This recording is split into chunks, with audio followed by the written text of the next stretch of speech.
രുചികരമായ white sauce pasta. 2 piece butter ചേർത്തിട്ടുണ്ട്. ഇത് നന്നായി ഉരുകി വരട്ടെ. ഇവ ഉരുകി വരുമ്പോഴേക്കും 1 ടീസ്പൂൺ ഇഞ്ചി വെളുത്തുള്ളി ചതച്ചത് ചേർത്ത് നന്നായി വഴറ്റിയെടുക്കാം. ഇവ വഴറ്റി വരുമ്പോഴേക്കും 2 സവാള ചെറുതായി അരിഞ്ഞു കൊടുത്ത് അത് വറുത്തെടുക്കാം.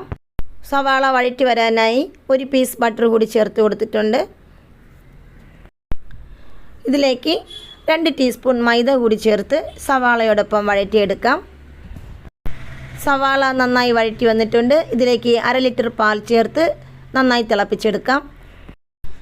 പാൽ നന്നായി തിളച്ച് കുറുകി നല്ല ക്രീമി പരുവത്തിൽ വന്നിട്ടുണ്ട്. ഇതിലേക്ക് നേരത്തെ വേവിച്ച് മാറ്റി വെച്ചിരുന്ന മക്രോണി ചേർത്ത് മിക്സ് ചെയ്തെടുക്കാം. മക്രോണി കുറുകി വരുമ്പോഴേക്കും ഫ്രഷ് ക്രീം ചേർത്ത് മിക്സ് ചെയ്തെടുക്കാം. ഇതിലേക്ക് 2 ചീസ് ലെയർ കൂടി ചേർത്ത് ഒന്നുകൂടി മിക്സ് ചെയ്ത്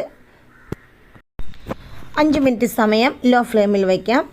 അങ്ങനെ ഇതാ വളരെ രുചികരമായ മക്രോണി പാസ്ത റെഡിയായിട്ടുണ്ട്.